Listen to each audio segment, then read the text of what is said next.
Livro Um Recado para Ganhadores de Almas, de Horácio Abonar, da editora Vida Nova. Capítulo 1. A importância de um ministério vivo.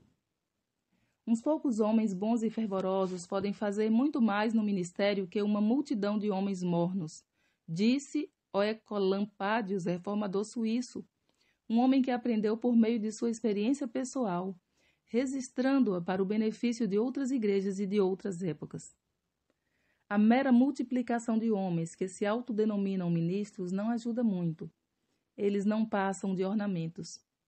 Eles podem ser como Acã, trazendo problemas para o acampamento, ou talvez como Jonas, trazendo tempestades. Podem ser ortodoxos na doutrina, mas esses ministros, por causa da incredulidade, da morbidez e do formalismo doentio, podem causar danos irreparáveis à causa de Cristo, levando ao esfriamento e fazendo murchar toda a espiritualidade em volta deles.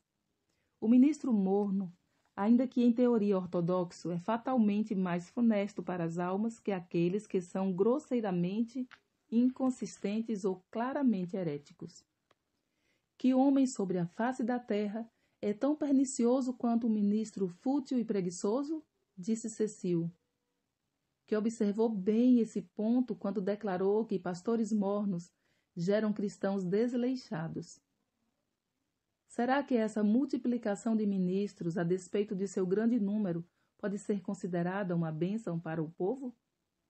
A Igreja de Cristo, em todas as suas facetas denominacionais, deve retornar ao exemplo da Igreja primitiva e andar de acordo com as pegadas apostólicas, a fim de buscar uma conformação maior com os modelos inspirados e de não permitir que nada pertinente às coisas deste mundo se interponha entre ela e o Cristo vivo, o cabeça.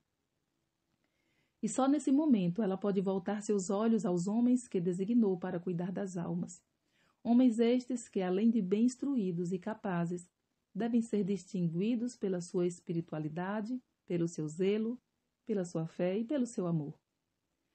O biógrafo de Baxter, ao fazer uma comparação entre Baxter e Orton, observa que Baxter colocaria fogo no mundo, enquanto Orton acenderia um fósforo. Que verdadeiro! Mas isso não é verdade apenas no que concerne a Baxter e a Orton. Esses dois indivíduos representam dois tipos de atitude existentes na Igreja de Cristo em todas as épocas e em quaisquer denominações. O segundo tipo, representado por Orton, é o mais numeroso. Os Ortons podem ser contados às centenas, mas os Baxters às dezenas. Mesmo assim, quem não preferiria uma única cópia do primeiro em vez de 1000 cópias do outro? A sinceridade ardente de Baxter. Um dos contemporâneos de Baxter relata, quando ele falava sobre sua maior preocupação, a importância das almas, você conseguia perceber seu espírito completamente imerso naquele assunto. Não é de admirar que ele tenha sido abençoado com sucesso tão estupendo. Os homens que tiveram oportunidade de ouvi-lo sentiam que estiveram em contato com alguém que vivia em realidades infinitas. Este é um dos segredos de um ministério bem-sucedido e cheio de poder. Quem pode nos garantir que muita da infidelidade reinante em nossos dias não se deve apenas à carência de líderes espirituais? Não tanto em razão de muitos deles claramente serem infiéis ou inconsistentes, mas sim graças à frieza de muitos que são reputados fiéis e idôneos. Os homens não podem sentir que a religião é digna de alguma coisa, a menos que ela seja digna de todas as coisas. O mesmo se pode dizer em relação ao zelo e ao fervor, que só são aceitáveis se sua medida for a mais alta e a mais sublime possível. Isso também demonstra que não há um meio termo consistente entre o ateísmo indiferente e o fervor mais intenso do zelo religioso. Os homens não gostam dessas pessoas mencionadas acima, as detestam, zombam delas e as perseguem.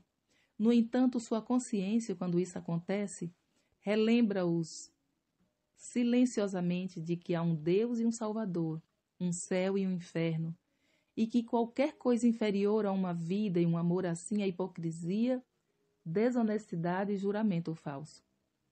Portanto, a lição que tais homens aprendem com as pregações sem vida desse tipo de ministério a que nos referimos é a seguinte: desde que esses pregadores não acreditam de maneira absoluta nas doutrinas que pregam, por que razão seus ouvintes haveriam de crer nelas?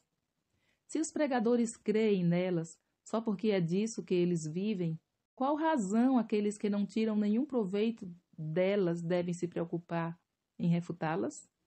Roland Hill observou: um sermão sem vigor causa repugnância.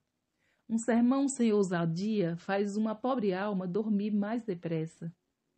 Um sermão vigoroso e ousado é o único tipo de sermão que é devido a Deus.